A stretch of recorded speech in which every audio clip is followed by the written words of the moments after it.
All right, okay, let's get started.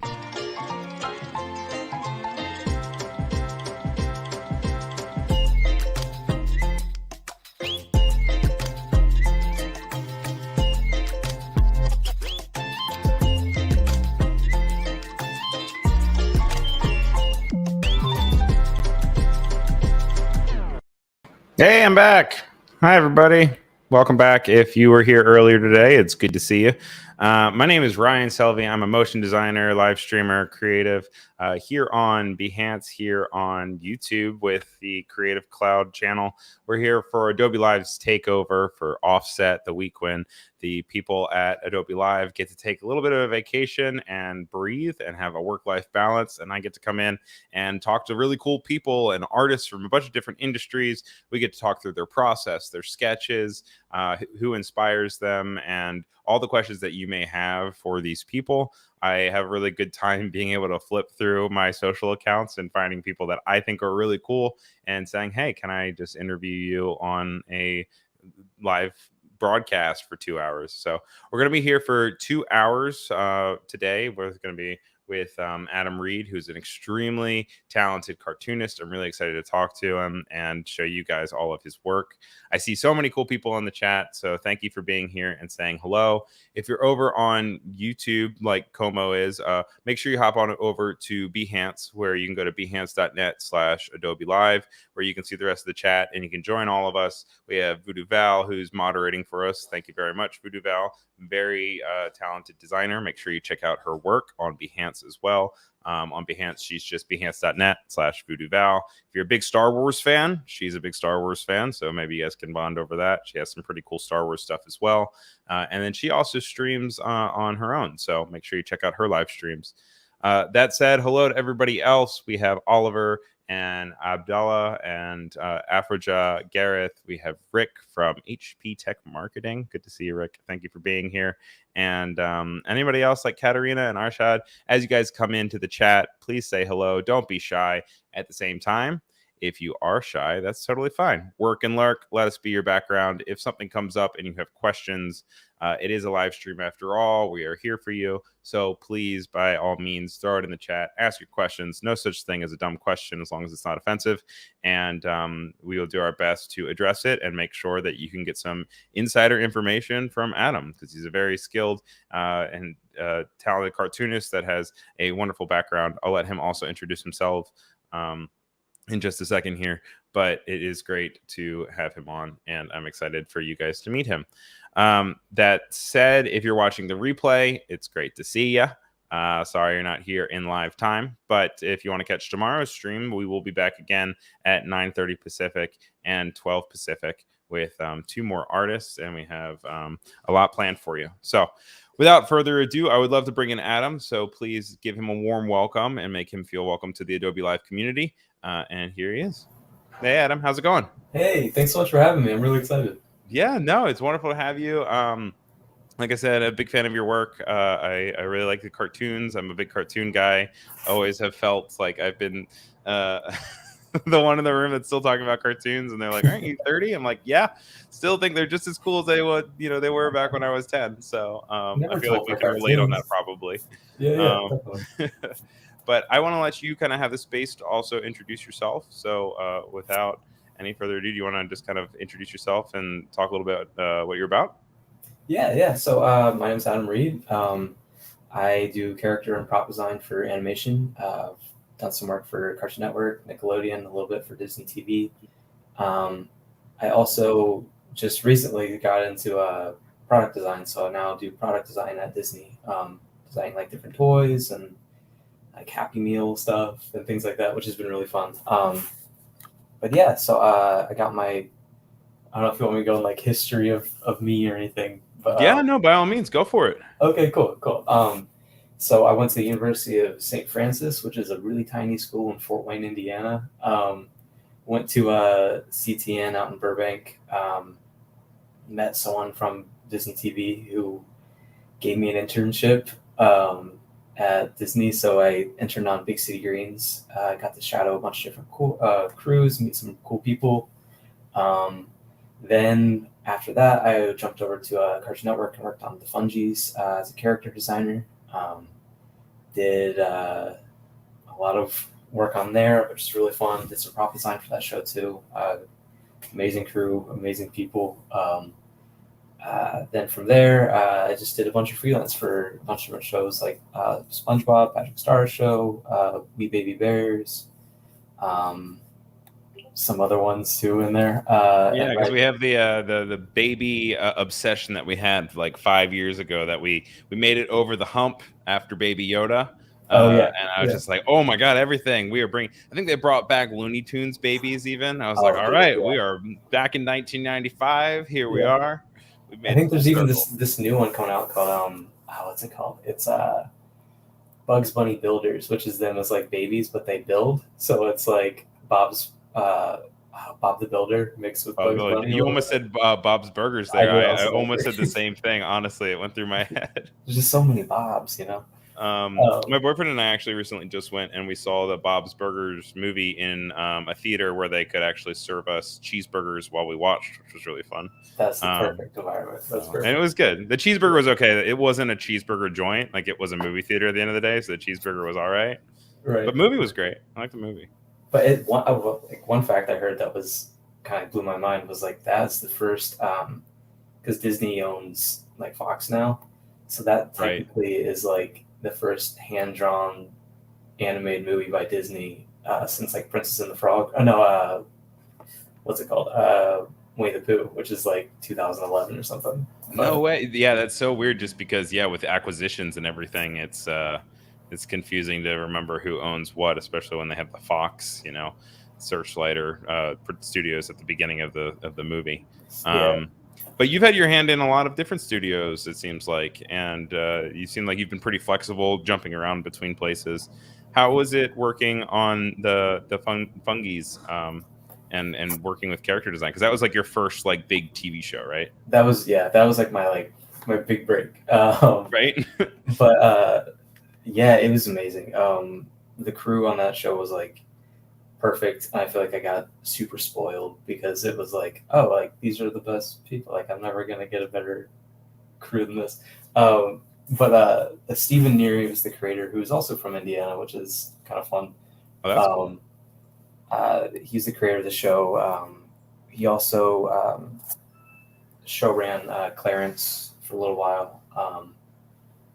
And then I met Valerio Fabretti, who was a character designer on Clarence as well. And then he's the one that kind of like championed me to get the character design position. And I was a character designer with Jess Marfisi, who we're probably going to be talking about a little bit today with some of like my design inspirations and stuff, because her work is incredible.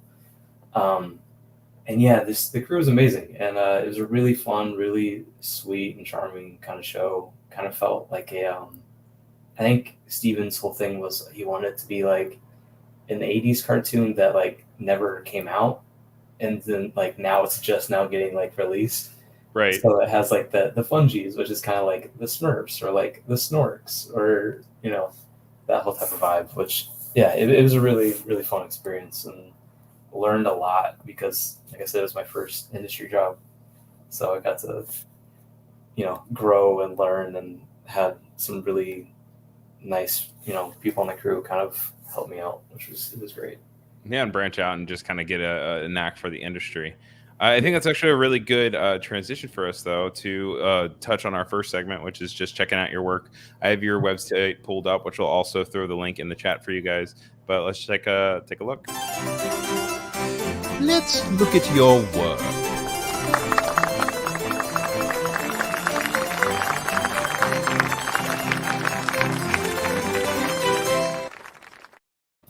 So first and foremost, because we were just actually talking about it, we have your character design, and we have this cute little terrifying worm dude. Because it looks nice and approachable, like the little worm guys that you would get at the beach stores, that like make you kind of like go around your fingers. Definitely, But then you look down here with the volleyball and the terrifying snake that it turns into, and it has a very different feeling. So do you just want to kind of talk through your process and talk to your work a bit? Yeah, so with doing character design, we were a board-driven show, which means that like what does it mean? How do I explain it? Um, Basically, the board artists are before the character designers in the pipeline, so then we get to look at some of their boards as reference and stuff. So a lot of those poses, I'll credit the board artists who did amazing drawings to start off with, which is really nice because you don't have to just look at that blank page and create Right. something from nothing. But for those shots, like the one where it's a little more like a violent looking face, is kind of like those scenes in like SpongeBob where it's like a close up and it looks Yeah, the still lifes. yeah. Yeah. It's supposed to kind of like break the cute immersion because like the show is super cute and like chubby and squishy. It's so curvy. Everything about it is so curvy and bubbly. I really love the feeling of it. It gives reminiscence of kind of like Steven Universe, obviously. And also the Centaur show that came out on Netflix not too long ago. Man, I don't remember the name. I know exactly what you're talking about though. Yeah. But a similar style in the way that like I'm like, oh man, I just love how everything feels like I could squish it. Like those old little squish things that you would go and the eyes would bob out, when you squeezed it. I would have loved if we got something like that for this. But actually, I'll credit Photoshop a lot for designing this because it's just a lot of circles. And the ellipse tool was very, very much in use all the time. Because with these designs, they're so simple that sometimes you look at it and you're like, oh, that'd be easy, like super easy to draw because it's just a bunch of circles and stuff. Which I mean, it is, but also it adds complexity with its simplicity. Right, exactly. So I think a big thing with like a really simple design is you can't hide the flaws as well, So like it's a circle and then some other circles and then the little mushroom cap we have on them, and like if you mess up just like one of those little caps, then like it just kind of there it is, Centaur World. Cool. Thank you. Thank you, Clever. Appreciate it. I mean, if you just like mess up something small, it's super glaring. So it was kind of a fine line to do sometimes, but it was a super fun show to design on. Now, did you feel like that was a frustration that then by the end of it you felt like you grew as an artist, or was it a frustration where you're just like, I'm never going to do anything as simple with circles ever again? No, I mean, well, now I like draw Mickey Mouse all the time for work, so it's like it's nothing but circles. So I didn't learn my lesson, I guess. But nothing but circles. yeah. But oh gosh, terrifying. I do think I grew a lot from like just beginning to like the end of the show. Right. Just because one, like I said, is my first industry job, so there's a lot I didn't even know, and then learning like a big thing on the show was like hands. They want hands to look good. Like Steven is amazing at drawing just like weird hand shapes and stuff. Okay. And I was horrible at drawing hands when I started.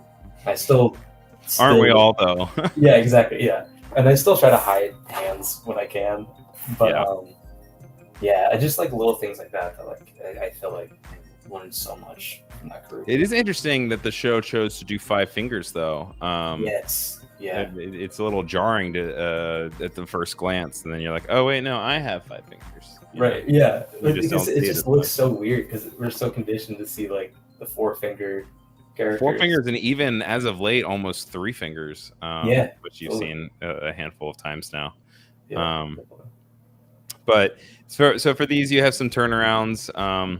You were kind of just prompted, and you said it was board first. So did they kind of just come and say, all right, we have like a crab of an area, and then we kind of want to expand it to have it fit the scene, and so then you kind of go through and create several versions of crabs. How did that process work? So a lot of times we actually had this really amazing artist named Nick Edwards on our crew who did a lot of like the previs work for each episode, and he would usually kind of come up with like some rough designs for like different crabs, like for like some of those crabs are in like a crab gang, and he like designed like a whole crew, and then so we would kind of go in and like tighten up some of the designs a little, even though a lot of times we didn't really need to because his work was so like crisp, but we would kind of like put it on model a little bit more and like make sure it looks a little more cohesive to like the established style of the show. So yeah, so usually, and sometimes we would get to kind of like just make up our own look to it. Like the one like underneath the little mosquito guy next to the crab with the hat. Just like yeah, that guy right there. Yeah. Like a lot of those are just kind of like a really rough, like, oh, it's a fungi in the background, so you can kind of play around a little bit. And like with the old people down there too, I got to do some like. I'm a little terrified once again with the lack of pupils. Yeah, just the full-on bug-eyed, just. That was definitely one of those like we're gonna zoom in real quick moments. But yeah, so we got to play a little bit with like designs and stuff for sure, just from like the character design standpoint. But on a board-driven show, it's kind of like a lot of the things are like a little like figured out. Sometimes like the time gets the character designer, and then you kind of go in and like. I mean, and also I'm sure it's different for every show. But for us, it was kind of like a lot of the designs were roughed out, and then we got to go in and like crisp them up, make sure they're on model, tighten everything. And this was all pre-pandemic, so this was all like you were like in a studio, right? Yeah. So actually, we were on the show, and then we got a hiatus, and we went to we had like a nice little break. So I went to New York, and like got to like visit and like walk around and stuff, and then. That was February 2019. Oh yes, no, not February 2020. I mean February 2020. February 2020. So that was right when it was getting a little goofy. So then we come back from hiatus, and then we're in the studio, and they sit us all down. We were there for like 2 more days. Yeah. Jess and I were like got back from our break, and they were like, "Oh, so we're probably gonna send you home for like 2 weeks," and then. That's all it was. It was all always just 2 weeks. And then we never went back to the studio again. So, but yeah, this was my last time like working in a studio and not from home. So I think that's crazy.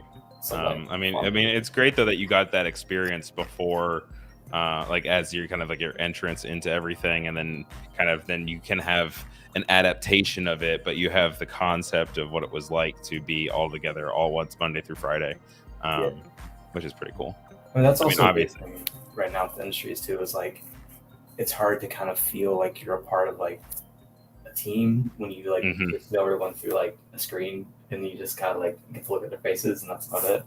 Right. No, that makes sense. But I'm also like curious as to what collaboration looks like in the idea of like passing files between one another, because obviously you can't really look over each other's shoulders or anything. And have you felt that you've been able to adapt properly to a point where like you now feel comfortable working from home? I think so. I think now it's almost been I've been like my time in studio and out of studio and industry has been like equal. Oh God, time is so weird. I know, right? So I think the big thing is just like you do miss some of that, like because I like working from home for the most part. It's nice. You get to like roll out of bed and then walk over to like the studio. Living room. But I think I do miss like the collaboration and like having like that instant like feedback, because you can just walk over and be like, hey, what do you think about this? Look at that. Yeah, exactly. Like put in front of them. And now it's like you send it and it might get like lost in like a giant thing of emails. So but these ones are from Middlemost Post, which is a super fun show. I got to do some freelance and stuff for. They have closer vibes to like maybe like Gravity Falls or what else? Oh, this is almost like Rocko's Modern Life kind of. Yeah, so these were when the show was getting like in development and like getting announced and stuff. They wanted some help coming up with like the look and feel for the different neighborhoods in the show. Mm-hmm. So in the show, there's like different like neighborhoods that are like different elements, and each has like their own different personality. So there's like a green neighborhood that's kind of like the more like chill hippie kind of vibe. The blue neighborhood's like the ritzy like country club. Right. But for these, they just wanted some help. Like, what do some of these characters maybe look like in this world, and like what's the vibe in each land? And which was really, really fun, and it was cool because they used basically just some of the designs I came up with, like the ones in the show, which was really cool to see when it came out. It's like, oh, that's my little guy. It's alive. It yeah, actually exactly. exists. yeah. So yeah, these are just some of those for that, which I had a really good time with. And this one was, I felt like they were getting really close to Osmosis Jones. Remember that? Yes, I could see some Yeah. Osmosis Jones in here, Yeah. which is tough because that's just such an iconic watery, liquidy feel of a character design. So it's effective, but I could see it. Right, yeah. It was fun. It's a really cute show too, and John Trebek is the creator of that, and it's a really cool show. I really like it. So, and then naturally, this guy, this up and coming show. Oh yeah, it's real indie underground kind of thing. And then here's just some turnarounds and stuff for him. So that's wonderful. And then, so I know that you recently, you just made a move, and you switched over, I know, to some toy design, as you were saying. How do you feel like this work has prepped you in a way to kind of pivot? What have you found similar? What have you found different in the two different industries that kind of still fruit from the same imagination, but different end product? So a big thing, because I just saw the application like on I think like LinkedIn or something. I was like, oh, I've always loved toys, like, and I think I've always felt like it'd be really cool to just hold the thing that you made, and be like, oh, like I built this, like this is, which is really cool to make something like tangible out of nothing. I'm just drawing, I guess. And then that's a jar full of teeth. Yeah. Which is fun to draw for sure. Absolutely. But no, I think when I applied for it, it was like a shot in the dark. I didn't really think it was going to be something I would maybe get because I had no background in it. But then through the interviewing process, they were like, no, we were looking for someone with like an animation background because they wanted someone who like knows how to draw a character like on model and make sure like they wanted like an artist's eye on like these designs and stuff. And so that was something I didn't really think about when I was applying for it. And a big thing, I mean, in character design is making sure you can draw things from every angle and drawing turnarounds and things like that.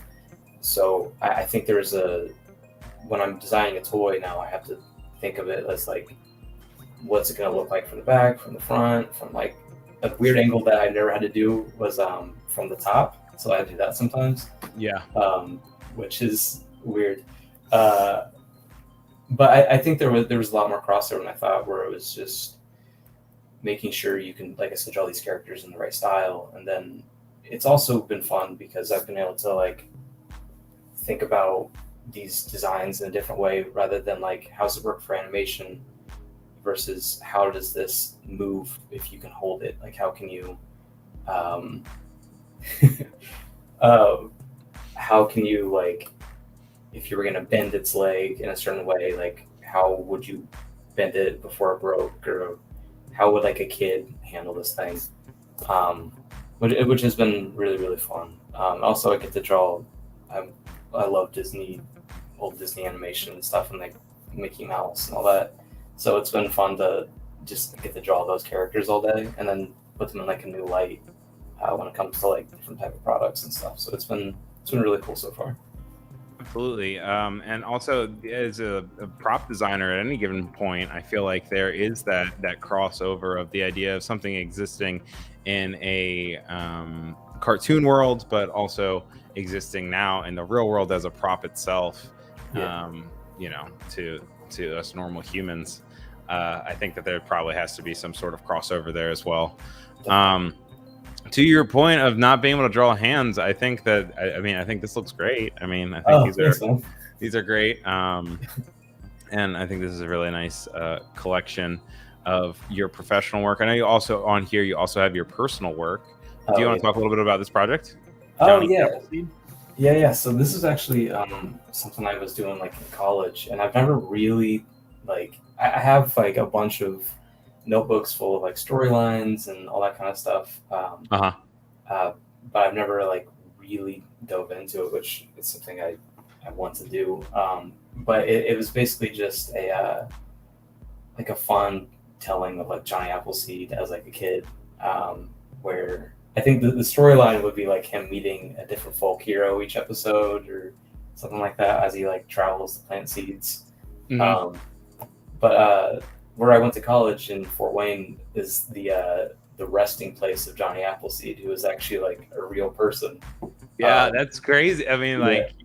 like, it's cool to also have that tied back to your roots in your way. Yeah, definitely. But they I have love like, his eyes here, his angry eyes. I feel like you don't see that much of with closed eyelids and like a shiny red eye. That's a cool solution for anger. Oh, thanks, man. Yeah, thank you. I think it's been also kind of fun.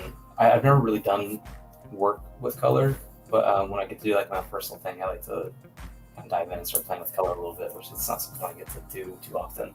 I'm definitely not great at it, but it's something that's it's neat. It's a skill set. I mean, I think that your colors look great. Thanks, man. It's just one of those things where, yeah, no, I mean, it takes a village to make these shows, and it makes sense to have someone with coloring and building out. That's a big part, I think, about working in animation that I think is really neat. Is like it's a collaborative thing. Like you're all working together to make like the best possible thing, yeah, the best possible show, and like I think it's cool how it's such a collaborative effort, and like learning to like take critique and stuff, and then applying it, and still being able to make something that you care about, not just taking critique and begrudgingly creating something that you're like, fine, I'll just do what you say, but taking it and being able to adapt properly. Well, I think a big thing with that is like when you take it, you're like, oh, it's not personal. Like we're just trying to make the best possible thing, and like I think that's something that was like a big learning thing when you get into animation. It's like, oh yeah, it's like we're a team, and I think that's really neat. And I also think it's a muscle. I think it's something that, as a beginner artist, for those watching, maybe if you're in high school or something, like it's okay to, at first kind of really take criticism as something personal, but being able to then like take that and be like, no, it's not personal, and just like training that muscle to be able to like look past that and, get to that final product, as you were saying. In the chat, we actually have Emily, who said that she's also a cartoonist. She's from New Hampshire, and she says hello. And then also hello to Annika. Hi, welcome to the stream. Thanks for being here. I think I'm also weird because like I love notes because it gives you direction. And so like when I get a note, I'm like, oh, cool. So that's what you want, and now I can do that. I get like sometimes it's like, oh, I'm just making something from nothing, and then when you get that note, you're like, oh, that's what I want. Okay, I can give you that. Like now I have direction kind of to take it in the right place. Yeah. I just want to look at one more of the ones that you have under your personal work, and it's this really cute nautical one. What's this for? This is just for fun. A lot of the stuff I do, and like when I draw like personal stuff, is just like to doodle. Like I had just seen The Lighthouse. Have you seen that movie? Yeah, and I was like, oh, I want to draw some nautical stuff. So I just drew like a bunch of little like fishermen and lighthouse stuff, and some octopus tentacles, and when I'm drawing this stuff, I usually have like a little storyline going on in my head, but I never do anything with it. It's just kind of to like doodle like something I'm into at the time, which this time was like the sea and sailor stuff, but. Yeah, they all have so much character, but they also all still feel very cohesive. I love the squishiness of the tentacles. Very gross, but I feel like they could like suction onto anything. And then I also really love this scary I know what you did last summer fisherman in the bottom right with a missing eye and a peg leg. It seems like you really kind of started with someone with like a missing hand, and everyone kind of has their own deformities. Yeah, they're I tried to make everyone equally messed up, I think, a little bit. Yeah. But Voodoo Val says it reminds me of Flapjack, which is a great compliment. I love Flapjack, which is always great. Like I always want to draw like sailor stuff, and then I'm like, maybe I should just draw Flapjack. Like I just love Flapjack anyway. Yeah, but I mean, there's something to that. I feel like it's different enough that it doesn't, like, if you were to just throw those characters straight into Flapjack, I'd be like, those feel out of place, like it doesn't feel like it's a direct, like a stylist. you know, it's apples to oranges, but at least they're both fruit. So yeah, but no, I love Flapjack. That was like one of my big inspirations growing up, for sure. But yeah, no, and so we take a look at some of your more polished works. But something that I always really like to do on the show is kind of pull back the curtain and show people that, yeah, we're all artists and we all have process. And I would really love to kind of take a look at that. And so maybe we could do a quick look at your sketchbook or your sketches per se. Okay, cool. Yeah. So I thought maybe I could I have a couple sketches I'm working on right now that maybe we could watch me work along through those. Yeah, I love that. Cool. All right, okay. so let's check it out. Ooh, let's see your sketchbook. Cool. So right now, like I was saying, I get into weird moods where I'm just into one thing, and right now it's cowboys. So into the westerns, you move out east and you miss out west. I know exactly. So I've been just kind of doodling these a little bit and playing around with that. So my sketches are usually lots of they're not super sketchy, but they're still pretty rough. So I usually this looks a little weird, so probably And so for the people that are watching, you're obviously using a stylus of sorts. Are you working on a Cintiq? Are you working on an Intuos? Cintiq. Yeah. A Cintiq? Okay, cool. And you feel like you're mostly working on a desktop computer for when you're doing most of your stuff? Yeah, so it's funny because I wanted to share a sketchbook, but then I was I don't really I can show you what I was. This is kind of when I do a sketchbook, I mostly just draw on my Cintiq. And have little rough things. So this was I get I like lined paper when I draw and stuff, loose leaf paper. So this was just I was coming up with some ideas. And just having that traditional feel, even just psychologically, even if it's not actually on lined paper. Exactly. Yeah. I mean, I've never been a big sketchbook guy, even though I know that sketchbooks are super useful and valuable, and I always feel intimidated by a sketchbook a little bit.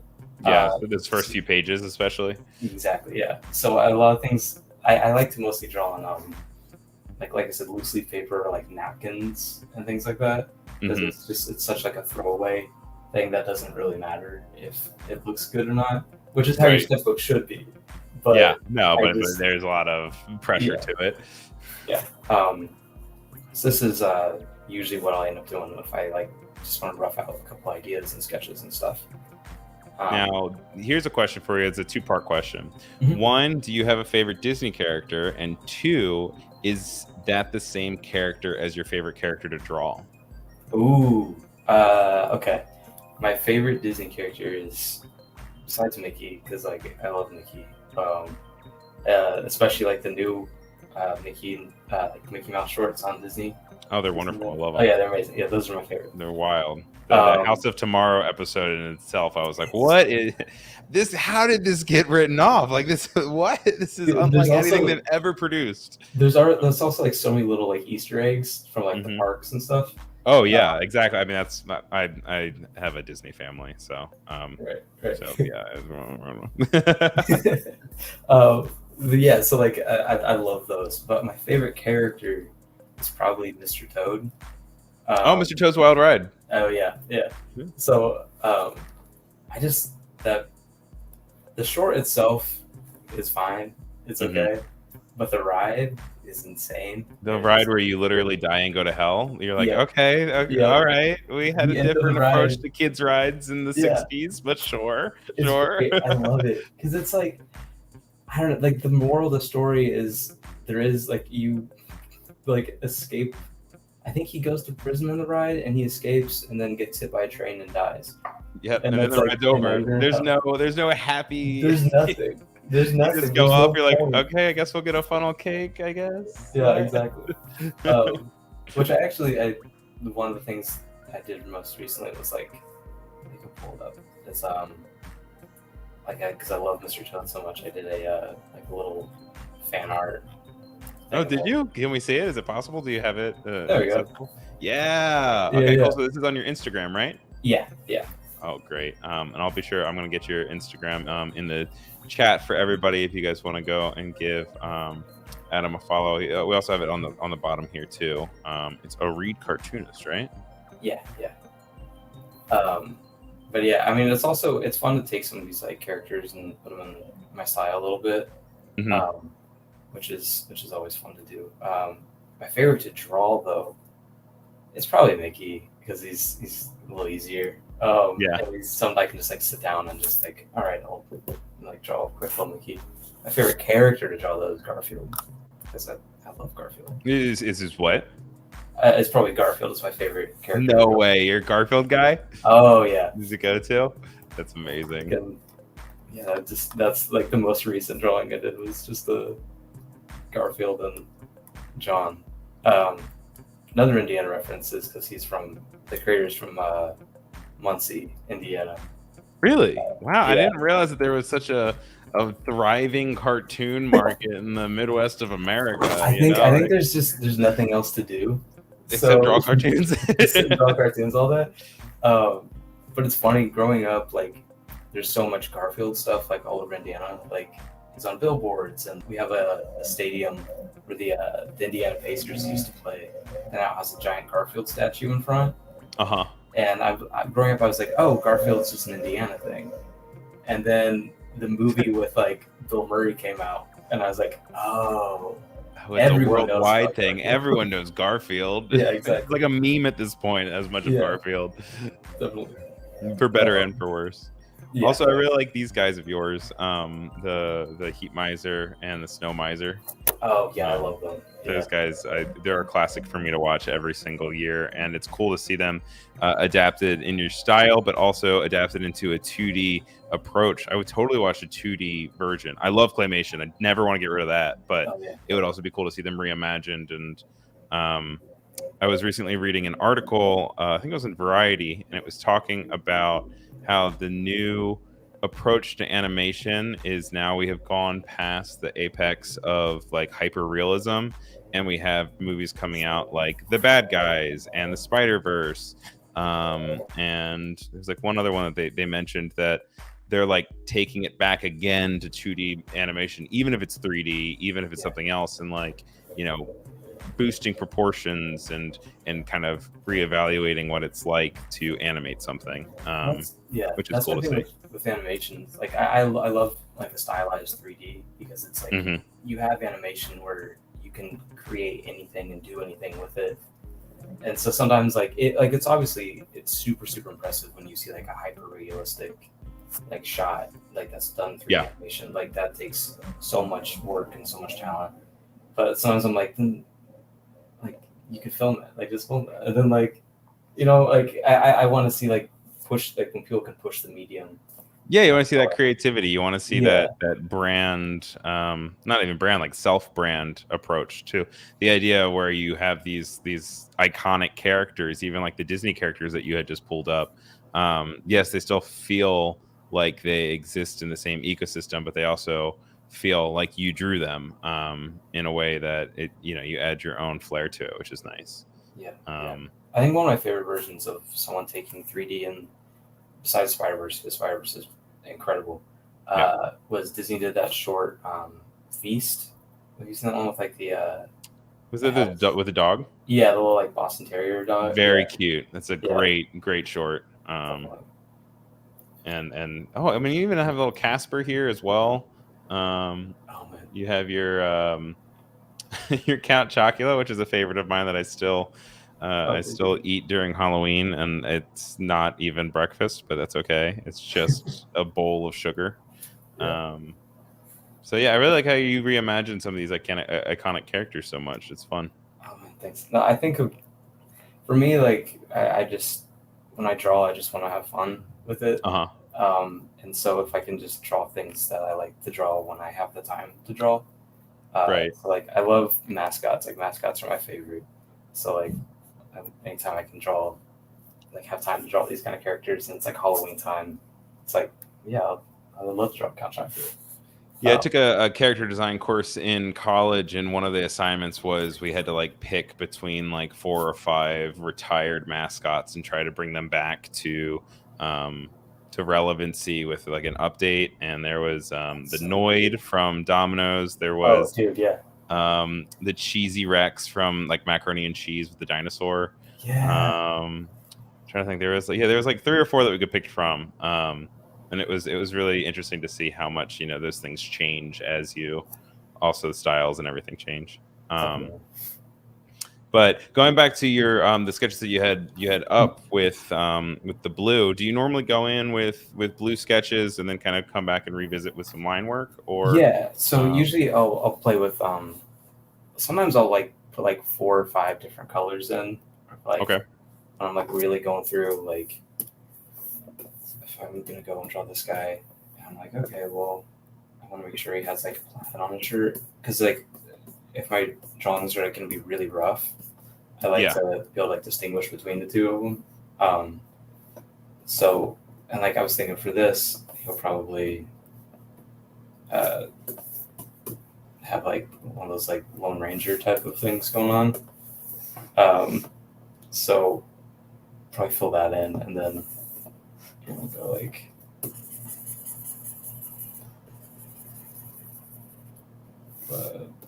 I don't know.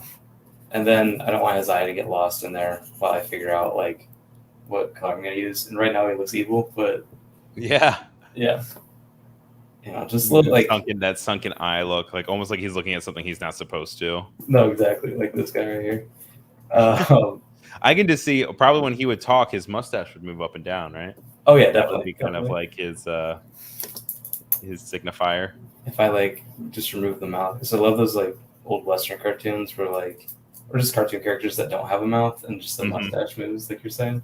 Yeah, those are always fun. But yeah, I think I normally put like just a bunch of different colors in while I'm working. Like this is probably a good example of it. Where like I usually go with like the 3 primary colors first. Okay. And then if I'm like really, it's usually if I'm struggling, I'll put a lot of different colors in. Yeah. Like right here, like I already don't like what's happening right there because like this leg doesn't really make sense because it's shorter than this one, but it's closer to like. But you work with all these different colors, but you still work all on the same layer. Yeah. I probably should use layers a little bit more, and I know how important they are, but you're a single layer purist. Yeah, because like I said, I kind of just like usually when I get to like clean up the characters, Okay. I'll get in and use like more layers and stuff. But like when I'm sketching, like it's just like I kind of use it as like a sketchbook. So like if I make a weird mistake, it doesn't really matter until I'm cleaning up, and then I get mad that I didn't use more layers because I'm like, I was gonna say because you're so precious about not wanting to use an actual physical sketchbook because of the commitment that it has. Yeah, but then you bring in a digital and you essentially recreate the same thing. It just happens to be a file, not a piece of paper. Yeah, I think it's because the edit undo is there, and I'm like, okay, we're good. Yeah, no, I'm a sucker for the undo. I work in the way that I definitely have commitment issues, and I have 1,000 layers that I then kind of like merge down to one, but then I'll also switch back. Yeah, but I can see the benefit of both because also there's something to be said about having to work with the same layer and then you erase and you kind of like erase all together, right. Which is cool. But yeah, what brushes are you using? Do you just normally use like a regular rounded brush with pen pressure? Do you like to switch it up, or do you kind of stick to one? I have like all these different brushes I've gotten from different artists and like different shows and stuff. Drew Green has some really, really cool brushes that he's made. Usually I stick with the bold pen or rough pen pressure because I kind of like the whole like. Also, I work on really, really giant layers, but like I like just kind of the roughness of it, I guess. I don't know. I think it also it hides some of the mistakes a little bit more. Like when there's like you're like, oh, like it just has these little lumps. So like if my hand is completely steady at that moment, Right. it doesn't look like. Do you feel like you have steady hands for the most part? For the most part, yeah. I Yeah, think so. I do not. I drink too much coffee. Yeah. I can always tell. I can always tell when like I've had too much because I'm like, I'm not doing like, I just feel like antsy when I'm drawing. I'm like, I should probably not get the double shot espresso today. Rein it back a little bit. Yeah, no, definitely.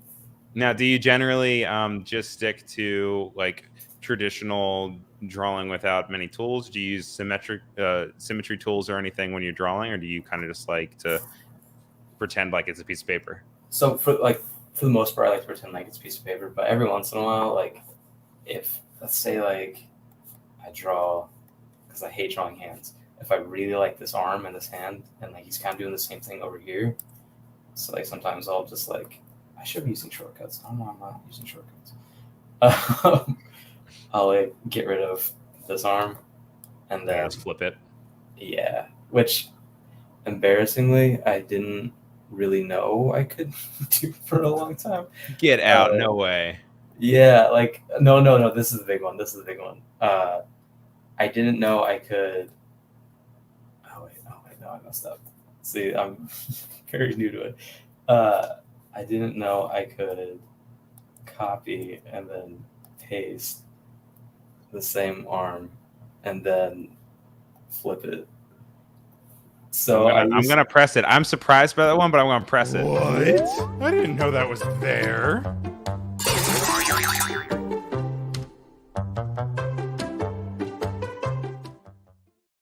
My really bad one was it took me until I was a sophomore or junior in college, which means I had been using Photoshop since like 6th or 7th grade. And it took me until I was a sophomore or junior in college to be in a class where the teacher was like, yeah, when you're using the wand tool, you can click sample all layers. And I had been like going through all my layers and holding down shift and being like, don't mess this up. Don't mess this up. Yeah, no, that's me 100%. And so it's always funny to kind of find those things. But I mean, yeah, use the tools to your advantage to get to, you know, the thing that's in your head on the piece of paper, you know. Yeah. I don't think there's any shame in that. Thanks. Voodoo Val wants to know if you use any tools like the overlay to make the screen feel like paper. Oh, I have done that a couple times.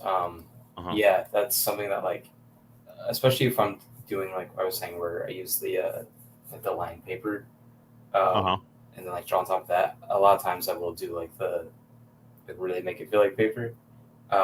Which like I still do draw on paper. Like it's not just on the Cintiq, but overall like I'm sitting here more than I am like going places, you know.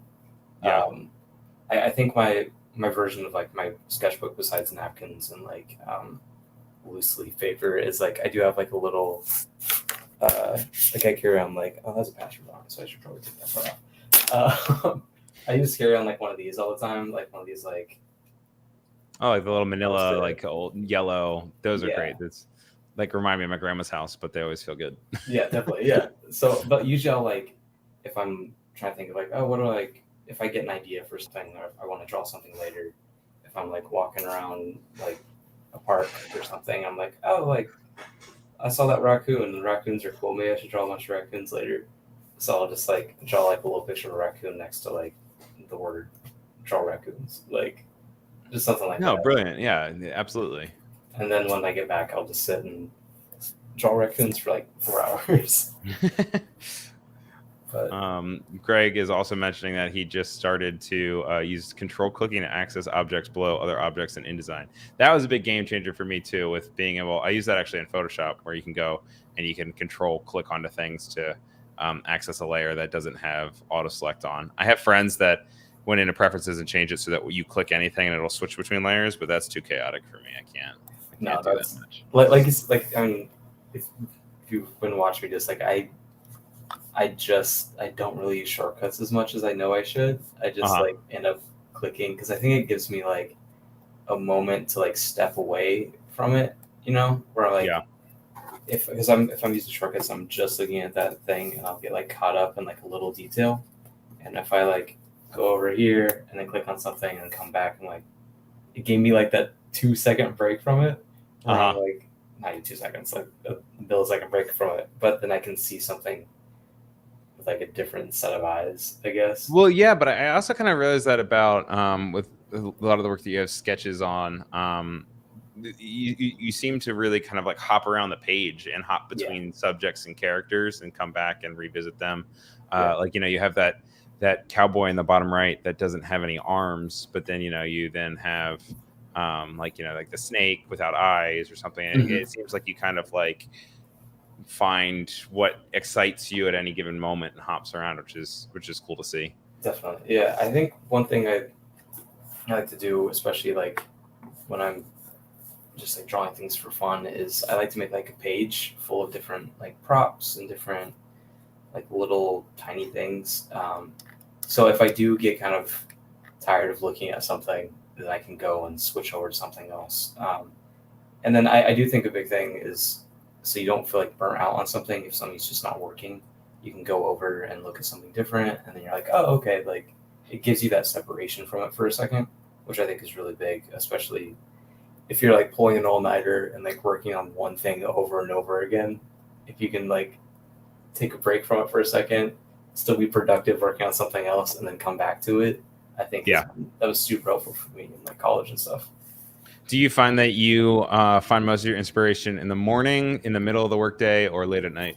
Like super late at night. Like that's like when like I think I get distracted during the day a little bit, because I'm like, oh, I can like, it's so nice. I can go outside and play basketball, or I could go like hang out with my friends like a coffee shop or something. And then like at night, I'm like, it's just me and the computer and the screen, and I'm like, there's no distractions, I guess. Yeah. And also, I'm a big like watch a video while I work guy. Right. And then at night, no one's putting out new videos, so you're like, you can catch up. Also, you can kind of just like have it off at the side and be like, okay, yeah, definitely. While everyone else is sleeping. I'm very, very similar in the same way of distractions late at night. You know, watching videos while I work, same sort of thing. And I don't know why. I literally have always been that way. Me too. Like even in high school, I would stay up so stupid late and then, you know, get a few hours of sleep and go to school the next day. Yeah. Don't ask me why. No, I did the exact same thing. We used to kind of like have a couch set up in the animation lab in college that was just like, because everyone's pulling all-nighters like any day of the week, and it was like okay, like this is the couch. Like you would like make like a little list, and you're like, all right, I get the couch this night, you get it this night. But yeah, one of my good friends, Hayden, that went to school with me, was an animation major, and he is one of the only animation majors I know, though, because we would just say, oh, the animators are going off to the animator cave, and they would just go. It was essentially during finals. It was like, all right, Hayden, I'll see you after it's done. And those of you in the chat, you guys would also know that Hayden also does some live streamings as well, but that's who I'm talking about, and he's a big animator. He was working for what's it name? Bento Box, the guys that do Bob's Burgers and stuff, but he was working on that Wolf show for a while, or that Fox show. Really talented dude. But he would disappear, and they would just sleep in the studio, like literally. Like, okay. I think going to school for animation, I realized like kind of quick that like I love the production side of animation. Like I love like the character design, the storyboarding, the prop design, and the actual animating itself was like, it's so tedious. And I respect it so much, and it's really fun. But I'm like, oh man, it's like, it's hard. It's really hard to do. And also, Voodoo, you caught Roscoe while he was meowing before I was able to mute it. So sorry about that. But he wanted to add his own opinions about the animation industry while we were talking about it. Speaking of the animation industry and inspiration, and kind of where you have garnered things that you're passionate about, we like to go in and have some art talk about different artists that are important to you. So let's check that out real quick.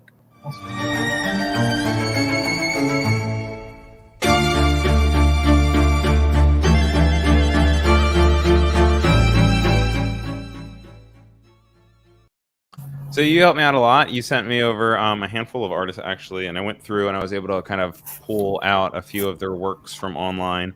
The first one, obviously, with you working for Disney now, is a really good one. Is do you know how to pronounce it? Is it Oob? It's Ub. Ub. I Okay. used to say Ub too. Yeah. Yeah, it's a But really hard Ub spelling. Iwerks, which is I don't even know. Is that like French? I guess I don't. I actually I have don't no even know. idea. I feel like I should know that since I put him on here, but No, you don't have to know everything about him. It's great. We have examples of his work and stuff. cool. Lived until he was 70, so I'm happy with that. That's a good number. That's I good mean, enough. I could do past 70, but 70, I'm still like, okay, cool. We're not halfway through Yeah, yet. yeah. No, I love how Iwerks, and his work is like, I mean, he's basically like the co-creator of Mickey Mouse. Like hmm he's the one that animated basically the whole first Mickey Mouse short, which was Plain Crazy. Uh, Even though Which is like, great because you don't really hear his name much. And when I was oh, doing the research to pull him up, they were like, yeah, co-creator of Mickey Mouse, and it's like doesn't get that a lot. right.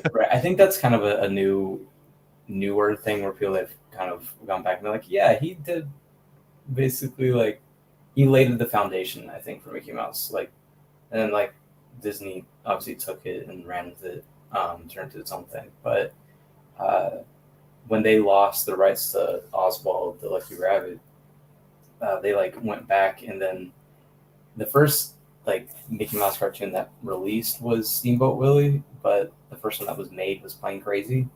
And then I guess there's like a legend that like Iwerks locked himself in a room and animated like the whole thing in secret, because the other people will still have to finish out their contract on Oswald. Um, so I don't know. I think there's someone says he owns the record for like most frames of animation drawn in a day. Really? Yeah. So he's just like incredible, and I think a lot of the work that like when we think of like 1920s, 1930s cartoons are really inspired by like him and like the Fleischers and stuff. But it's like how loose his work is, but also like it's tied down, it's tight, it's really fun, it's whimsical. I don't know, it's really neat. Yeah, I mean, it's intricate. I mean, the idea of animating skeletons is oh man, that's a tedious task at Oh yeah, hand. And that piece actually, I believe, is within public domain because of like where it lands, and they didn't like renew the rights or whatever. So you can actually look it up and watch it on YouTube. You can repurpose it for stuff. I've repurposed it for my own streams, like around Halloween before. oh cool. But it's very cool. Obviously, it's no computers back then, so it was all done by hand, which is just wild. Wow, yeah. Um, Especially when you like, I think in that they like turn around, don't they? Like because they're kind of like floating like this. Oh yeah, they're doing everything. They're Yeah. they're running. They're spinning. They're like dancing and moving up and down. It's really fascinating to watch. So if you guys have not, make sure you check it out. Yeah. Next up, we have Bob Flynn. This is the picture that he chose of himself on his website. That's what I went with. Yeah. I don't know why he has a little bit of white in his mustache, but that must just be kind of. He does have like a little like white patch. He's got a little patch. Yeah. That's cute. And his stuff is beautiful. Dude, I'll let you talk to it, but I actually had already followed him when you sent him over, and I was like, oh, cool, I know this guy. Yeah. So I did an internship in Boston that it's called Fable Vision Studios. Okay. And that's I found it specifically because that's where he worked, and I have some family in Boston, so I was like, well, I could live in Boston, I could learn from Bob. And yeah, his work is it's incredible. The way he plays with color, the way his work is like it's super loose, it's really cartoony, but it's really refined at the same time. Also, the way he like stylizes like existing characters, like you see Over the Garden Wall there, which is my favorite animated anything of all time. Also, good spooky vibes too. I feel Yeah, like you have a lot of yeah. Appreciation for Halloween, and Halloween's one of my favorites. Definitely. So it's good to see. But Over the Garden Wall is phenomenal. Voice acting, illustration wise, scene design, character design, storytelling. It's such a great production. Definitely. Yeah, that's like one of those things that came out that was like, this is like everything I ever wanted to make in animation, but like 10 times better than I could have ever thought of. You know what I mean? Like it was. I don't It know. also makes me happy that it's a mini series and they didn't kill it. You know, like they just said, "This is the beginning, this is the end, this is the story. We're good to go." They had a story they wanted to tell it, and that was it, which is really cool. I know they do some comics that kind of continue like their story within. Yeah, but that feels less exploitative as to like when they just make a show go on forever because it's making money, you know? Totally. But I like how you were mentioning color. I think it's the one like in a few slides after this. There's some really beautiful stuff. Just kind of like, I don't know, showing how color tells a story.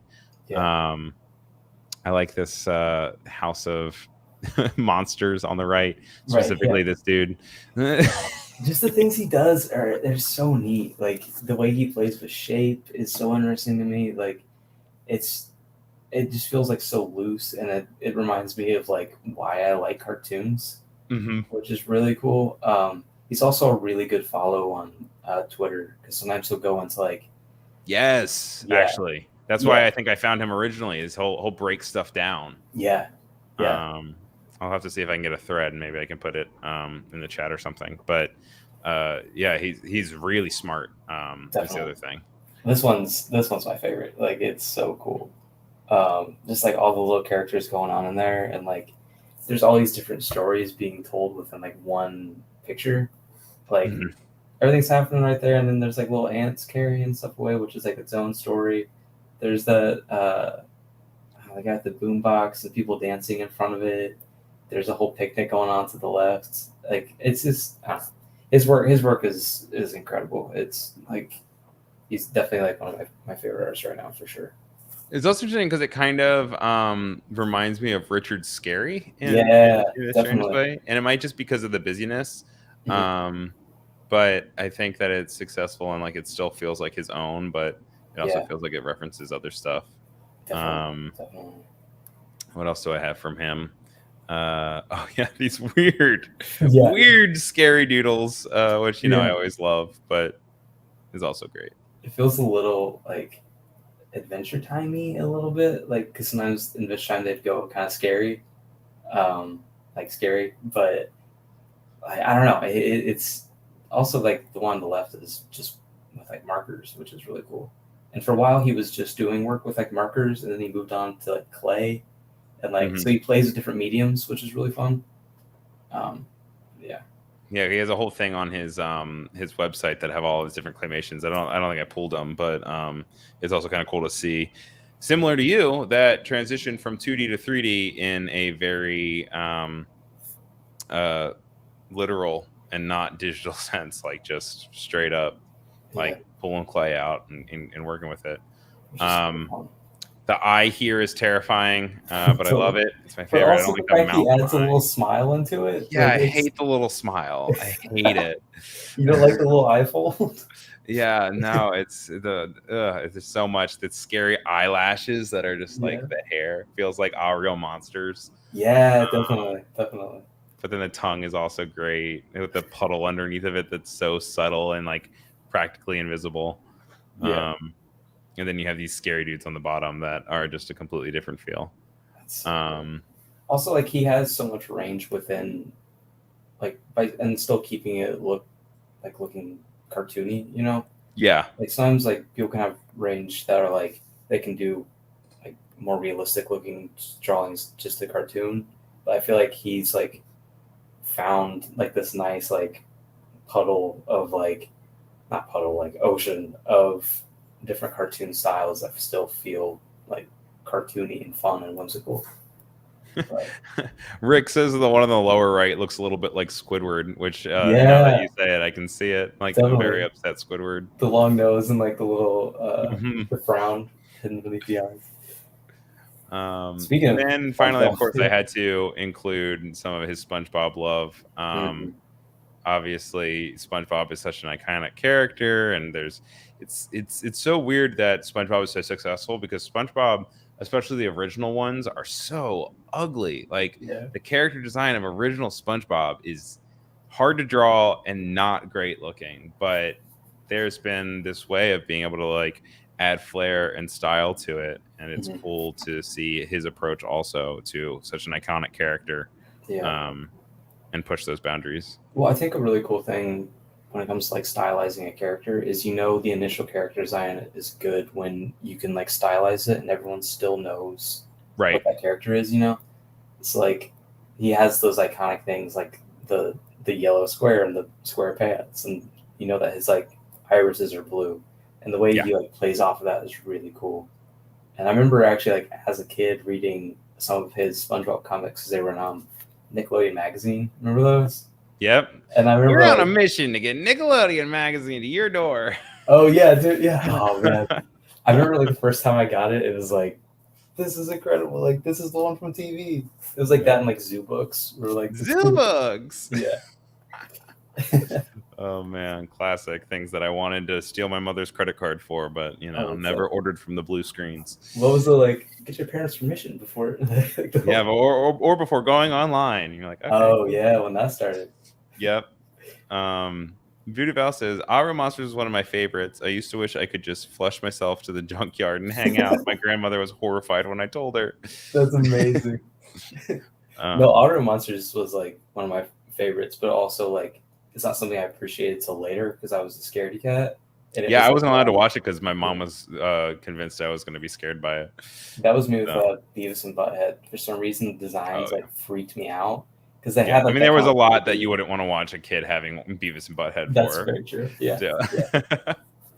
But, okay, so next up, we have another great artist. Her name is Jess Marfisi, and she's a Pittsburgh-based illustrator.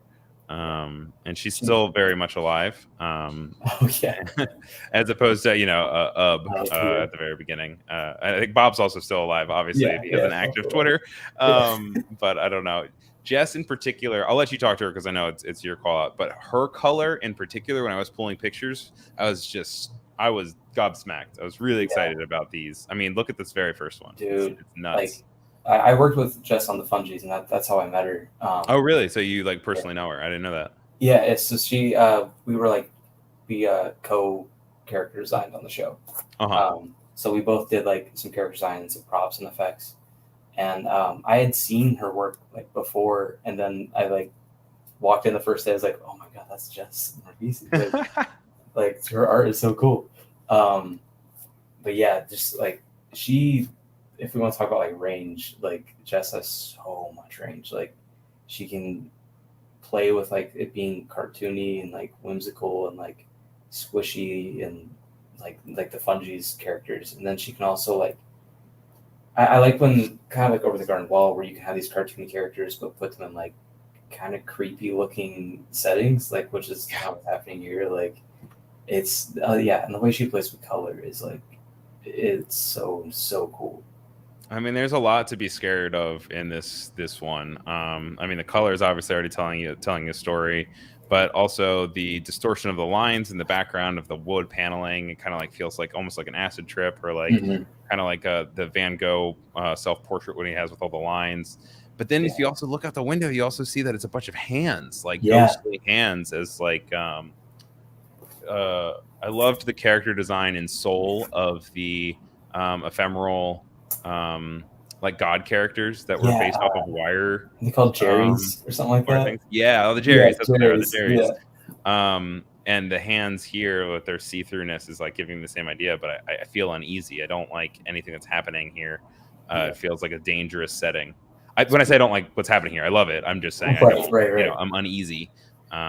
Speaking on Soul, I thought one thing that was really cool with that, because I know we were talking about like making something look hyper real, like in 3D, and then, but I think that one it worked so well because you had like two different dimensions. Like you had like the afterlife, where it was like this more like everything, like you said, had kind of like that, like the Picasso kind of like just one line like for the nose kind of thing, and then having like these squishy little characters that were like your soul, but then had to interact with them together in the same space. Yeah, and then having them like go to the actual like the living world where everything looks real. And I think that's like when you can play with a medium like that, like that's so exciting to me. You really give the flexibility to be able to solve solutions visually before even having any of the characters talk. Like just looking at them, you can tell that they're three different beings, which is, you know, a hard thing to do, but when you can pull it off, it's great. Definitely. Also from her, I mean, it's crazy this is the same artist. This is still Jess. Yeah. Like you were saying, her range is remarkable. And similar, we were just having Michelle on, we're talking about photography, and I feel like a lot of this can also play through to that as well with composition, but it's so zoomed out. And actually, when I was putting these together, I'm noticing it now live, is I didn't realize there was this brooding, looming figure here in the bottom left of this piece. So cool. I might be wrong, but I think this is part of like she's doing a series where it's supposed to be kind of like playing off of like the mundaneness of like suburbia. There's like something kind of hidden underneath kind of thing, like Something kind of making wrong. it kind of creepy. I mean, I think she's spoken on it before, so I would look up and follow her on like Twitter and Instagram and stuff. But yeah, it's like she's really, really talented. Like that's some really cool stuff. Like you said, with composition and color and everything, it's really neat. Because even without the brooding, scary figure underneath the bleachers, like it's still such a beautiful piece. Yeah. You know, you even have like the jet stream of an airplane in the sky, you know, kind of making your eyes go along with the bleachers, and everything's going to the right. And that's kind of why I didn't even notice the thing in the bottom left at first, but that like all plays towards the same. Everything feels just so intentional. Yes. Even though it's like quote unquote boring. Right. And it's just really well made. Another one, I love what she does with blues and oranges. Yeah, man. It's so cool. Same sort of thing as that first one we were looking at. This one feels a lot happier, but yeah. This one doesn't look as menacing. Yeah, right. I'm not scared for the characters in these, but just really, really successful color. Yeah. And then some character design, which I mean, I guess that's something that you guys kind of have your bond over and work together with. I mean, because I know Jess has worked as a character designer, a prop designer, and like a color designer. Mm-hmm. And I think she's done, I might be wrong, but I think she's done a little background design as well. So like she can do it all. Like I want her to art direct or show run a show so bad. Oh man, I would watch the crap out of that. yeah, definitely. What I like about this one is on the left, it kind of almost feels like Dexter's Lab's mom. Yeah. But the softness of a lot of the other shows that I really like.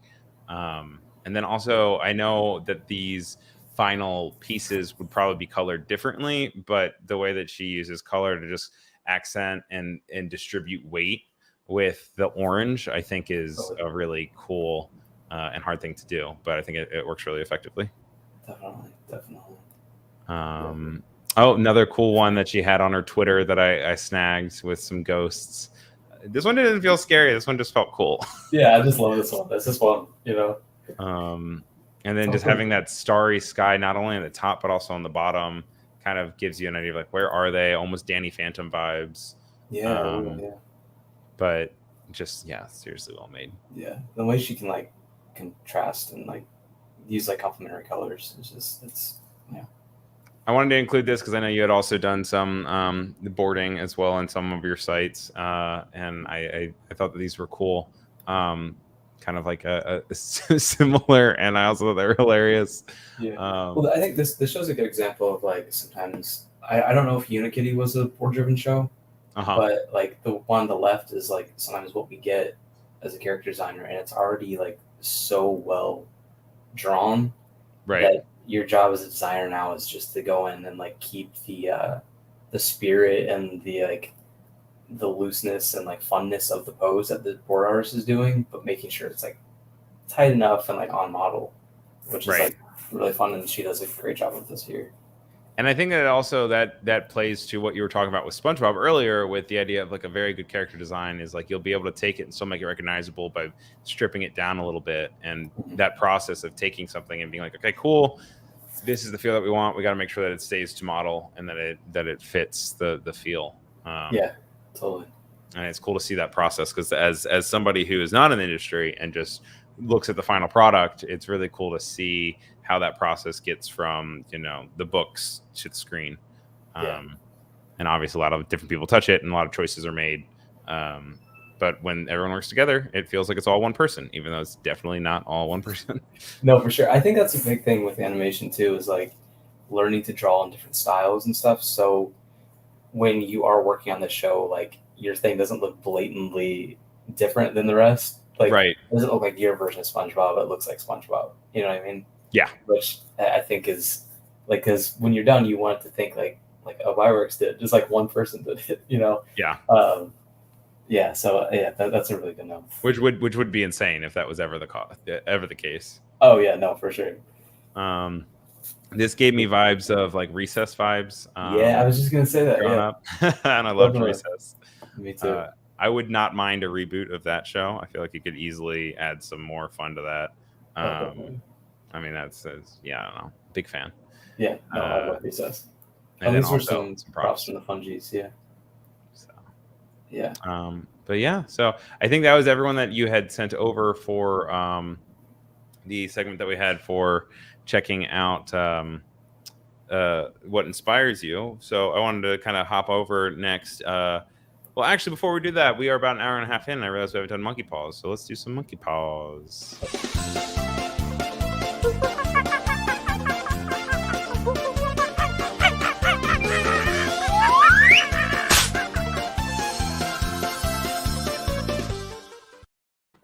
So you can either take this time to join us in the exercise, or you can also take a break, since I have been talking your ear off for an hour and a half.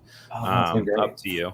But basically, I'm sure, as you know, as someone who has slaved the midnight oil several times, that your hands are something that can get very tired and very damaged if you don't take care of them.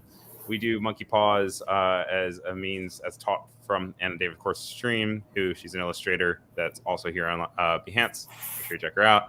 And they're just exercise that you can do throughout the day to make sure that you're properly stretching your wrist muscles and your hand muscles and making everything work. So I'll just walk you through it real quick.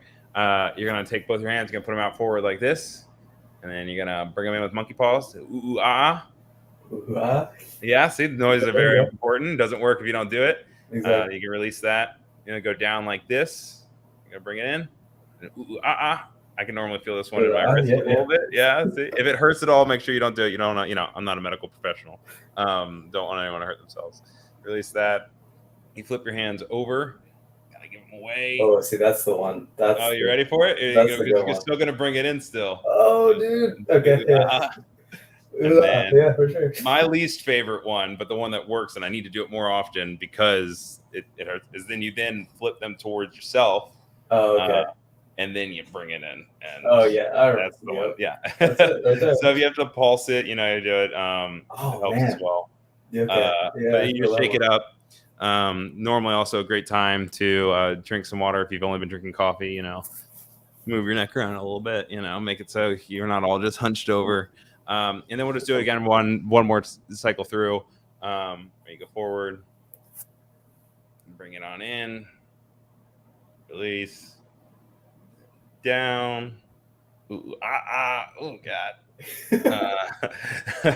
I still need to make like a compilation of all the faces I make whenever I do this. I try to hold it together, but it's like no, there's some tightness for sure. And bring it in, and then one more. Like that. So yeah. Have you ever struggled with carpal tunnel or anything before?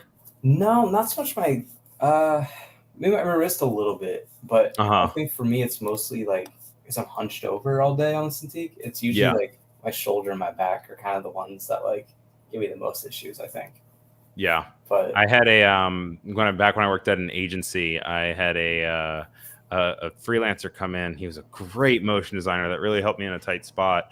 But he was my age. It was back when I was like 24 or something like that. But he came in with like a back heating pad with like heating things for both of his wrists and like this seat cushion. And I'm like, dude, you're 24. Like you should not be here yet. That's That said, I wanted to borrow all of his equipment, but he was too busy because he was too achy.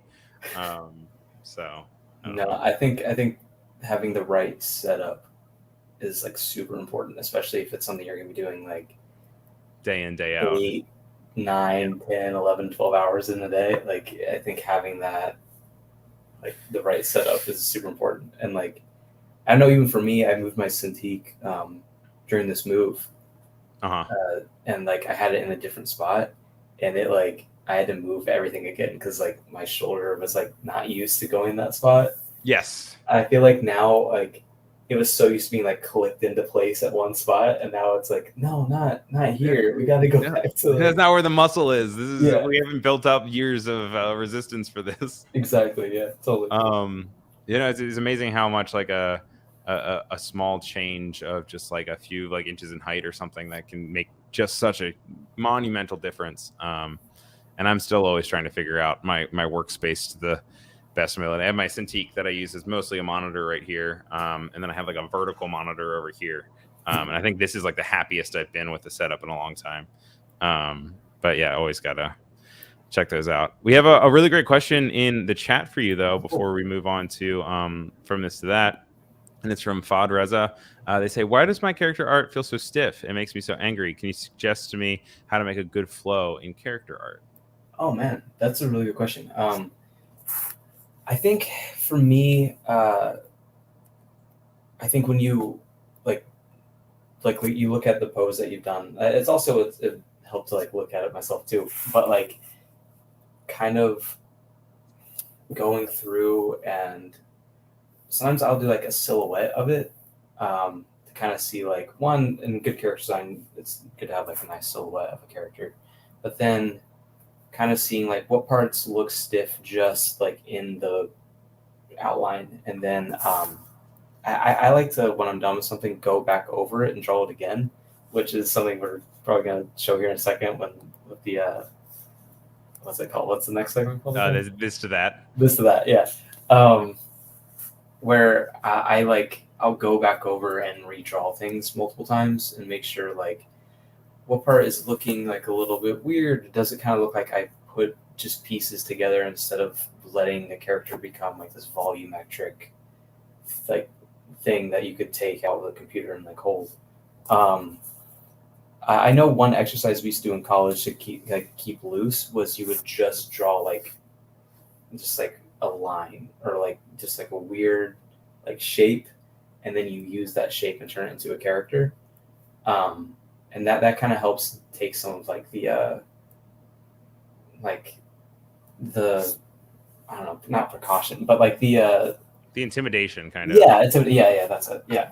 So then you can kind of just have fun with it and feel free with it. And I think for me, when I draw, it's mostly about like how loose can I get in the beginning stages, and then worry about tightening it up like later, you know?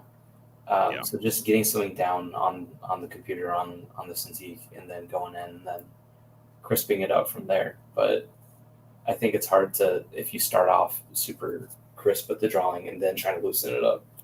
But, yeah, I think also knowing your crushes, I think, is another big one. Like I know you were even saying like you're like, oh yeah, like I still tend to like hide my hands or something.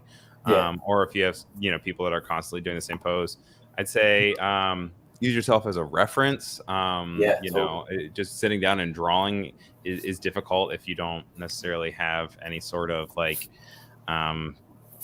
actual reference to go off of, especially if they're feeling stiff.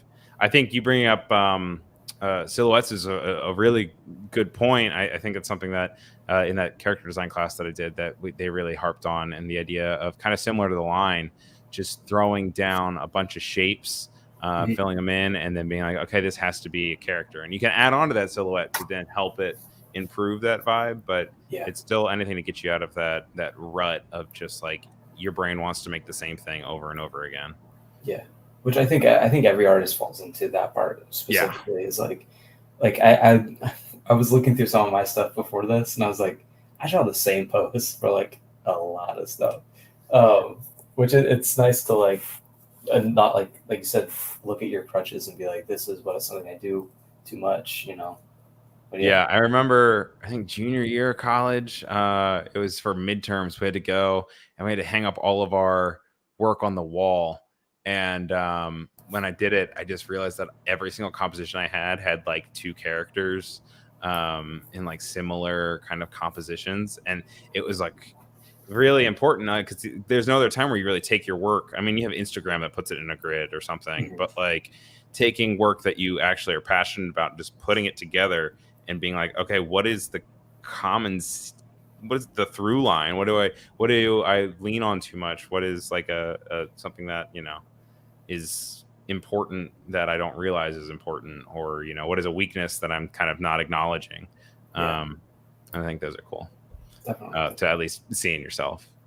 I think overall though, like a big thing is just draw a lot, you know, That's what they always say. Yeah, and it gets so frustrating hearing that all the time. Like, but it's true. Like, when you're learning, but it's true. Like getting that like the whole like 10,000 hours thing in, like I said, like for me, like I don't really carry a sketchbook, but I'll draw on anything, just like paper towels, like napkins.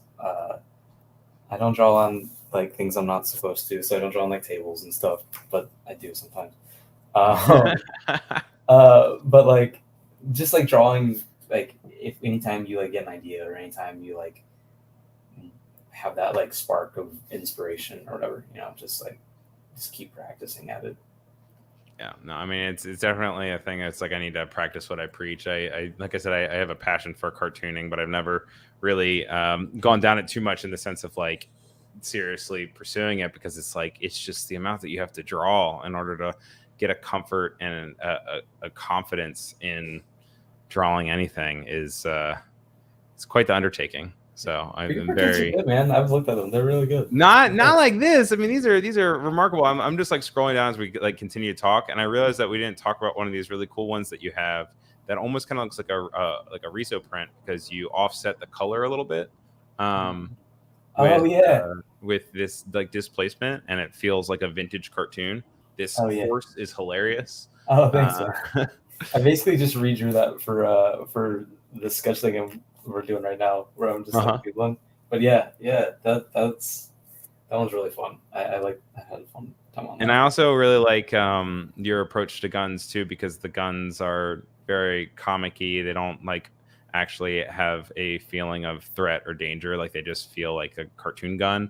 I noticed it also in the one that you had with your sketches for over here. Oh, well, you do have the guy right there too. Oh yeah, no, it's basically the exact same shape. But the gun feels very Looney Tunes. It feels very like Marvin the Martian in a way that it's like, okay, cool, it's doing what it's supposed to be doing, but it's also, you know, it doesn't look like a you know, semi-automatic rifle or whatever. So it always feel weird. It doesn't take away from it. I always feel weird drawing them in the first place.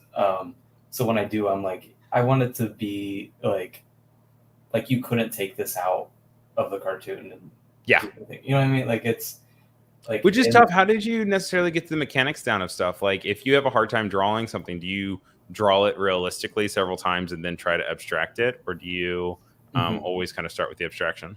So one thing I do a lot, and I would say this is something that, like, if you do this, like, you don't post it anywhere. It's like I would take like stills and stuff from like Looney Tunes and stuff, and I would trace them, you know, and I would like get down the fundamentals of like, oh, this is what they did here, and this is what they did here, and you like learn as you're doing it.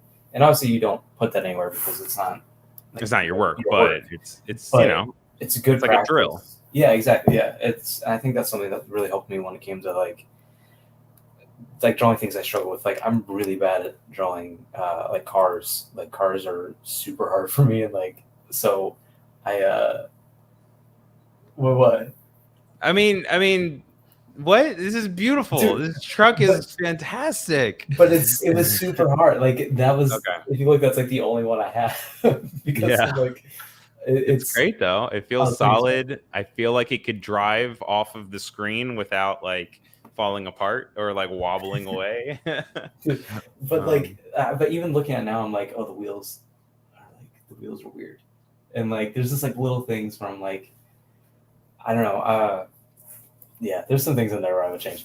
Okay. But it looks great though. Also, I like the face of the eggplant. Thank you for still seeing true with its origins. Yeah, for sure. But no, I think a big thing with things is you're uncomfortable drawing, and like you struggle with is like actually one thing I do a lot when it comes to like learning to like cartoonify something is like I'll take like an actual picture of like just a truck, and then I'll go in and start transforming different parts of it.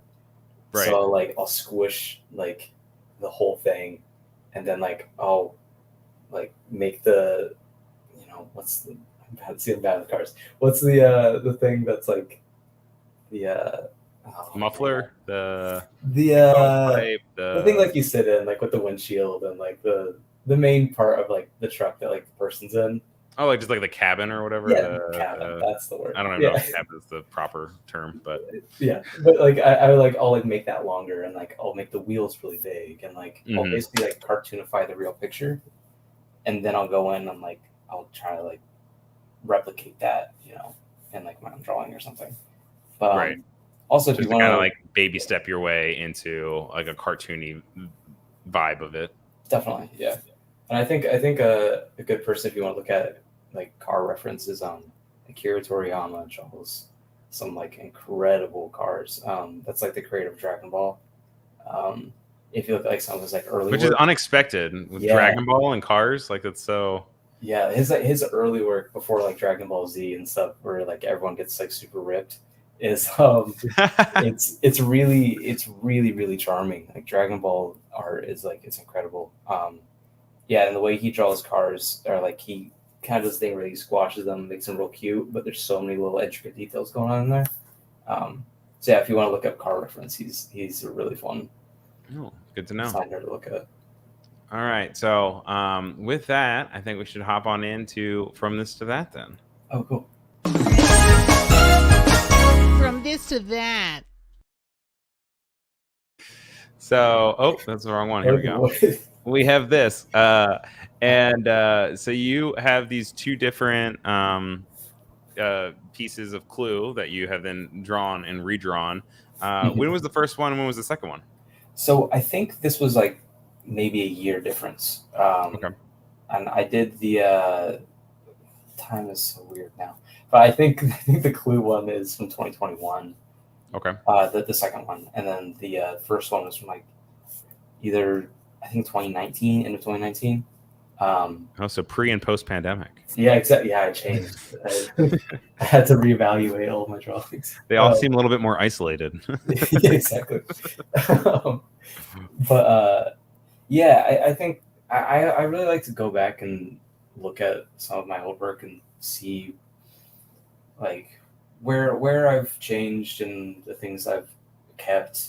I think it kind of helps you see like, oh, these are some of the things I'm doing right. These are some things I should like change. And I think it's also good, like mentally sometimes to like go back and be like, oh, I am progressing as an artist. I am making these like different changes and stuff. And I think, like I said, like I kept a lot on both of these, but I've made like little changes that at least I notice. And it makes me feel like I feel like most people look, I'm like, you didn't change anything. That looks exactly the same.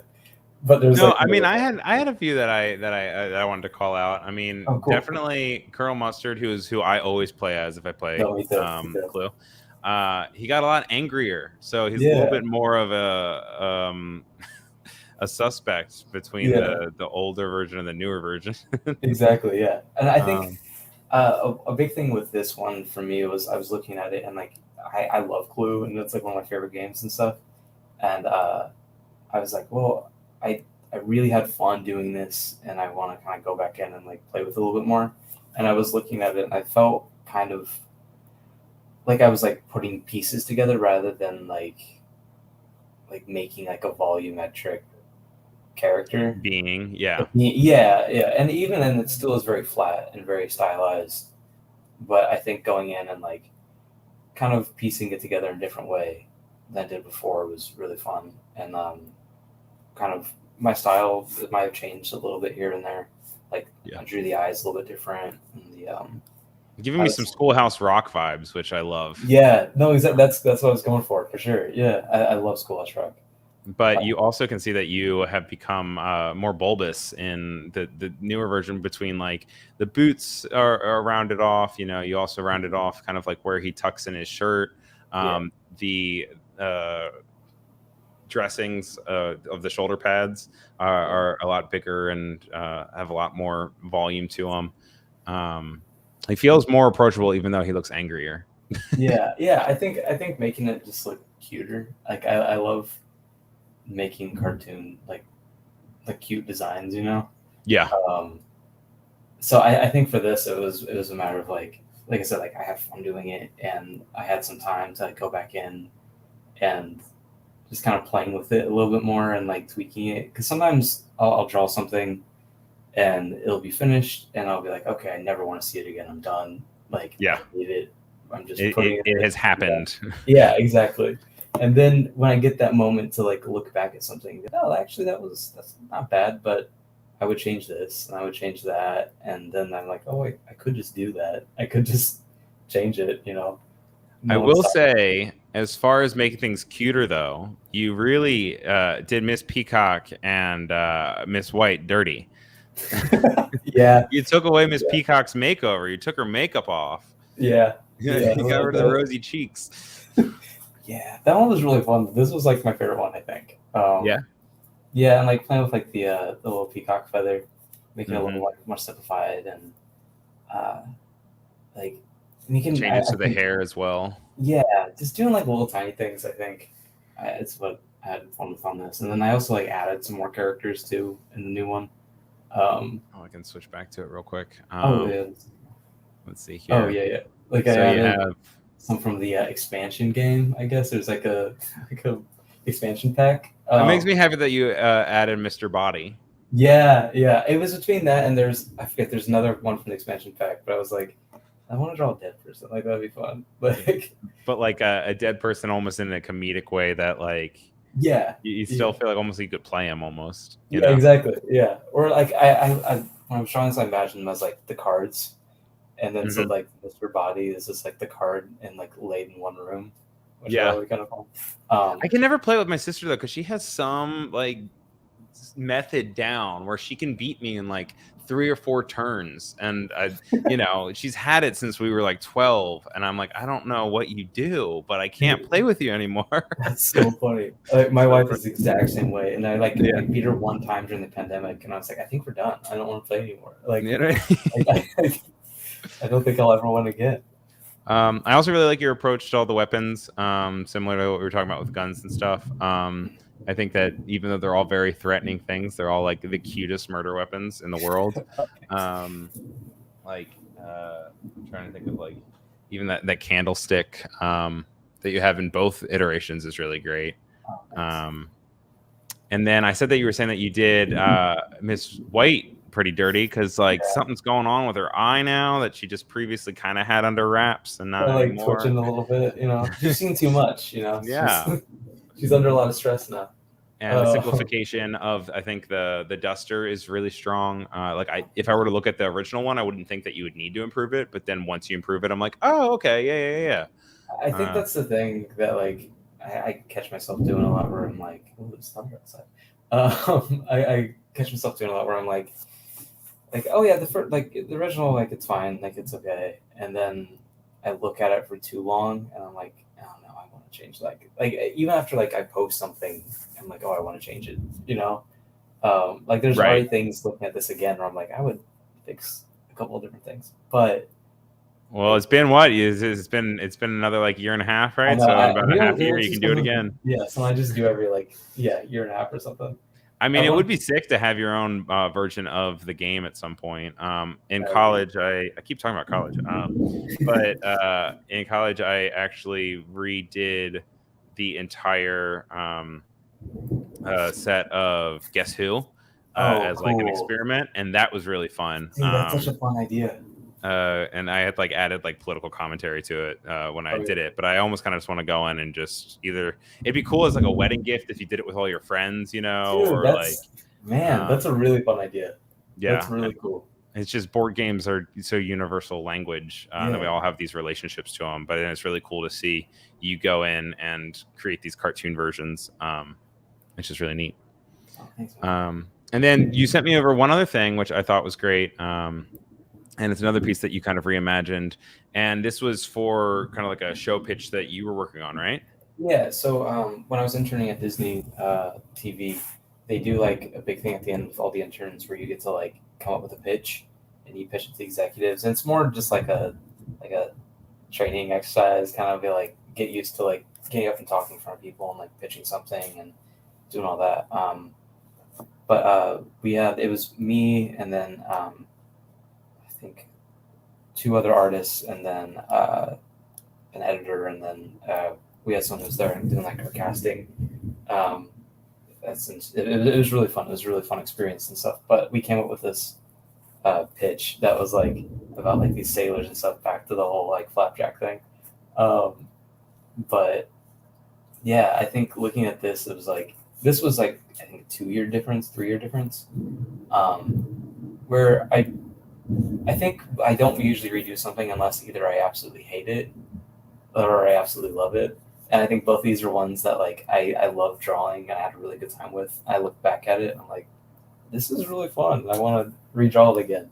And Would you ever consider, like, since it's not necessarily a TV show, would you ever consider like turning it into maybe like a web comic or some sort of like online presence?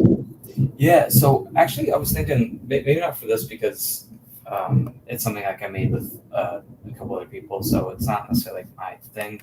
Um, which is one of my favorite things about it is it's not just like my thing; it's like a team thing, like I was saying earlier. But I actually have been thinking about because I've been drawing these cowboys, of like doing like a little comic strip, like doing like a weekly little strip for fun. Um, I know, like originally that's what I wanted to do was like comic strips, like, and then I met a someone who does like comics for like our local paper, and he was saying something about like, what did he say? It was like, oh, don't do comics. And I was like, oh, why? And he's like, oh, the newspaper industry's dying. You should pivot, do something else. Well, I And mean, which is so a shame. I mean, I see where they're coming from, but at the same time, there also is this whole resurgence and change exactly, of web comics and what they mean, and also new mediums for it. I mean, yeah, there's TV shows being made off of shows that are on webtoons. And yeah, I mean, it can be more of a hustle. I mean, if you're yeah. syndicated in a newspaper, like, you know, you can then go get your mansion. You might not get that necessarily, but it is cool to see these subcultures kind of pop up with Patreons and different online communities surrounded by comics that people really tie themselves to. Yeah. And also, I love this small press expo whenever those like come through. Those are always Oh, really cool. dude, definitely, yeah. I love those. Those are so cool. Like I think to his credit, I think it was like it was before like a lot of like the web comic industry kind of like popped, you know. Right. Um, but like yeah, I think it's something that's so cool and like something I want to start doing again just for fun and like just doing like not even like a big storyline or anything, just like a stupid little gag like here and there. Yeah, no, I mean, I'm a sucker for the webcomic gags. I did want to call out one of the updates that you did make for between these two. So I guess what the first one on the left is tied with your coworkers is kind of creating together, but on the right was just ones that you had then reimagined from something that you've already created, right? Yeah, so I did all the character designs for the pitch. Oh, And we okay. had someone that did like the storyboarding, and then someone that so we kind of all took different steps in like the pipeline. Right. And we had someone who like was an editing intern who like edited the animatic for us and stuff. So Okay. all the character designs were the ones I came up with. Uh, but yeah, that was really fun. Our favorite was the half fish, half man. Oh, but with the fish top. Yeah, yeah. But we gave him like I thought in the beginning we were gonna give him like flames on his like on his swim trunks, Uh-huh. and I think I kind of did, but not. It doesn't look that great. Like this is Did- one did that it- I would go back in again and like do a couple different things for sure. There was another streamer also on Behance, and she also has a really great YouTube. I mean, that's what I think she's particularly known for. But she had a thing where she went and she had like a flip of a coin and an animal, and so she was like, "Oh, is it going to be a mermaid, or is it going to be like the fish top or the fish bottom for each animal that she went through?" And I'll see if I can grab the link to it, but Oh, that's it's awesome. really great.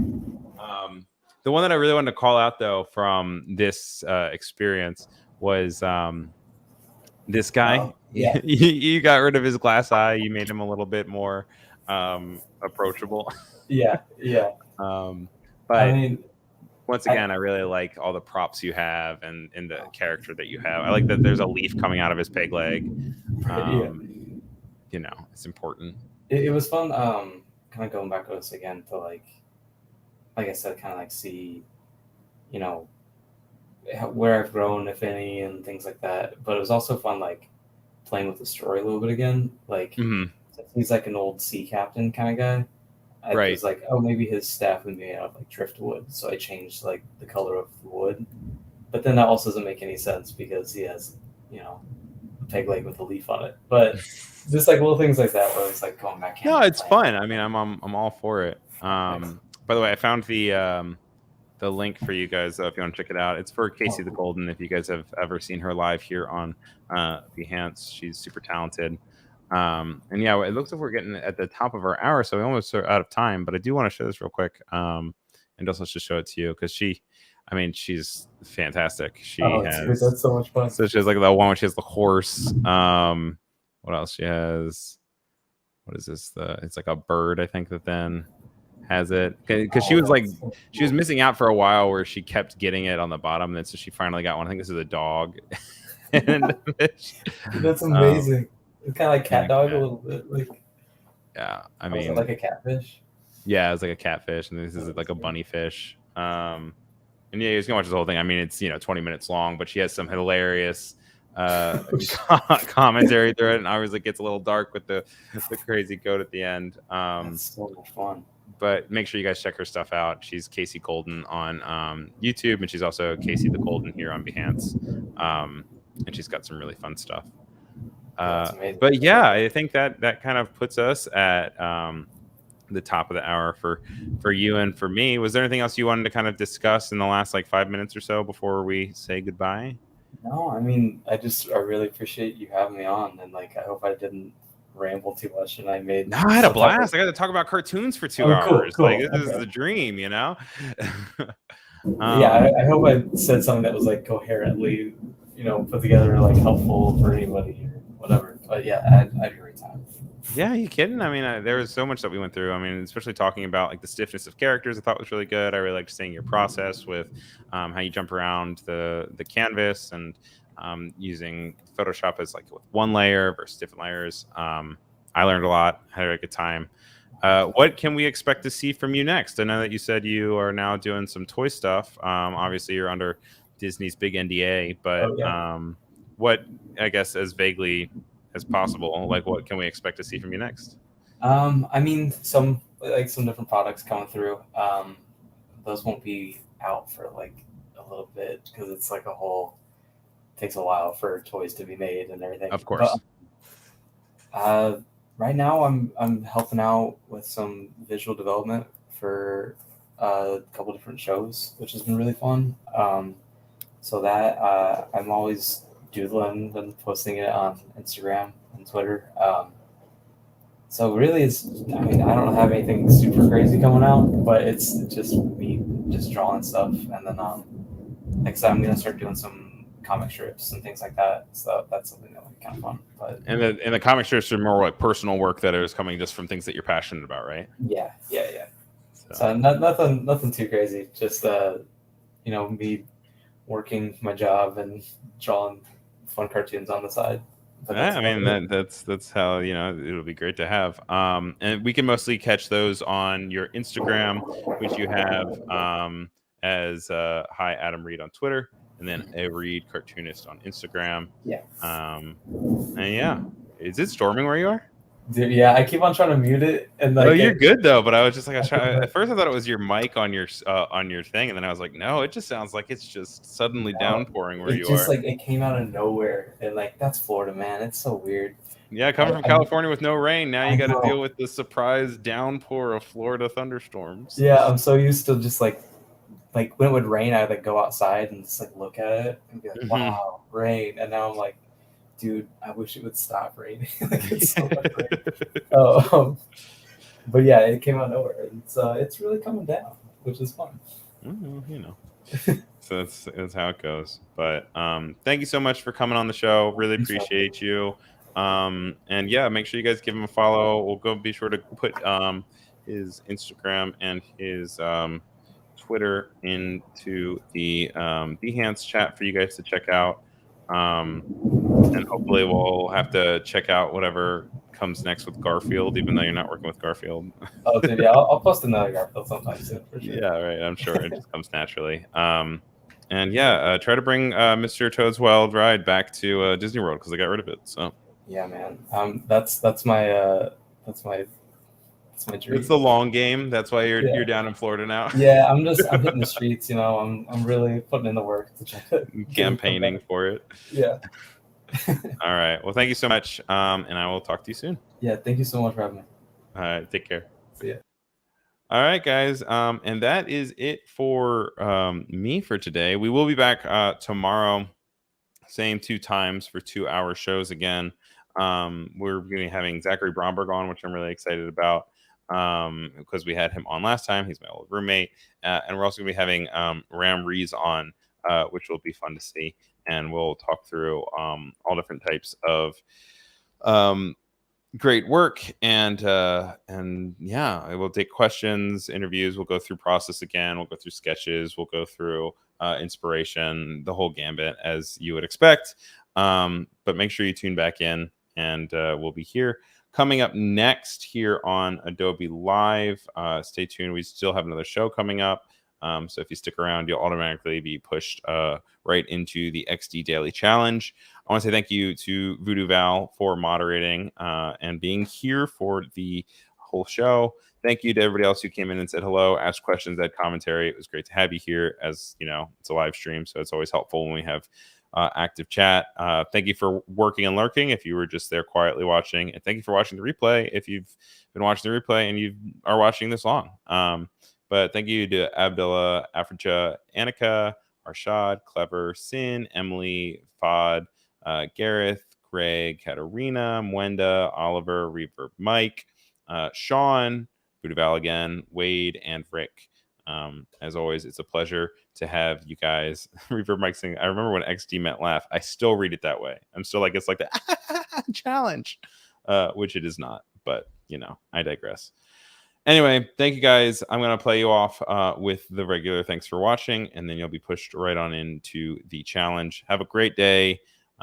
If you are in a state that has an election today, please go vote, and I will see you all tomorrow.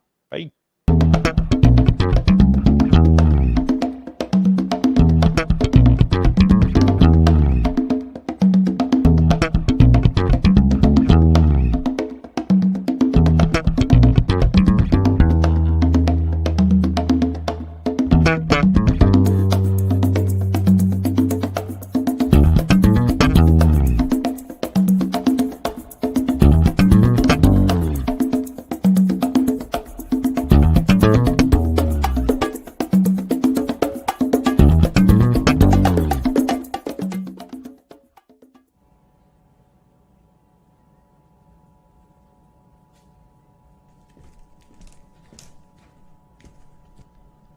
You're still here?